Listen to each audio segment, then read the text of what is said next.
Saro sa nakakahaling stress kay mama magtanom-tanom. Hapon-hapon talaga yaon siya digdi sa tayo yang tanuman para maggabi, magtanom. I-flex ko an sa iyang mga kamuting kahoy, magagayon ng dahon. Darakula na siya, mga pirang aldaw pa sanaan. Igwa din siya digdi tinanom na lada, may bunga naman. Hanggang dumanan, mga pirang puon man yan, ang tanom niyang lada. Ayan, oh, papahiling ko sa indo, i-update ko kamo nagdarakula na yan. Igwa pa siya digdining kangkong dahil ni sa hubas. Yan, masiram na yan tanaan, pag nagdakul naan. Pirang pidaso man yan. Ugwat digdi akong napansin, may mariguso pala siya digding nagbunga na, pero day pa man nga ni inihalangkaw, day pa man nga nagkakanap ang marigusong ini, pero amazing, may bunga na tulos siya. Yan ang sadit-sadit na bunga ang pasababa. Ugwa pa da siya digdining kalabasa da ini. Ayan, ilingan nando ang dahon, madahon-dahon ang dahon.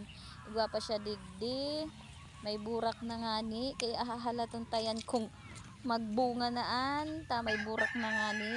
Ayan, i-update ko kamo giraray kung magdakula nan o magdiretso ang bunga kaan. Digdi may napansin ako kadakol pala siya digding tinanom na balatong sitaw, hamtak.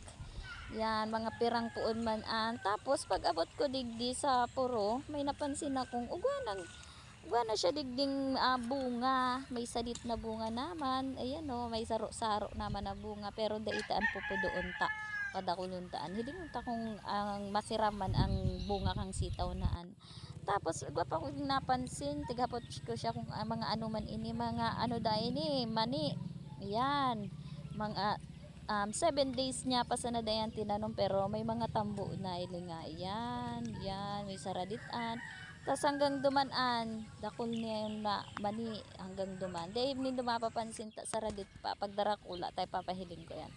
Igwa digding talong, ayan, saro, 2, 3, 4, 5, 6, 7, 8, mga 8 man na pidasong tinanom na talong. Ayan, i-update ko kung magburungaan o magdarakula. Tapos igwa ako din napansin duwang dakulang talong, tinauhan da ini sa iya ning duwang dakula ng tanong, kaya medyo gurang-gurang naman siya. Ayan, tapos napansin ko dining mga ugbos kamuti, yan magagayo, dahil pa man nga ni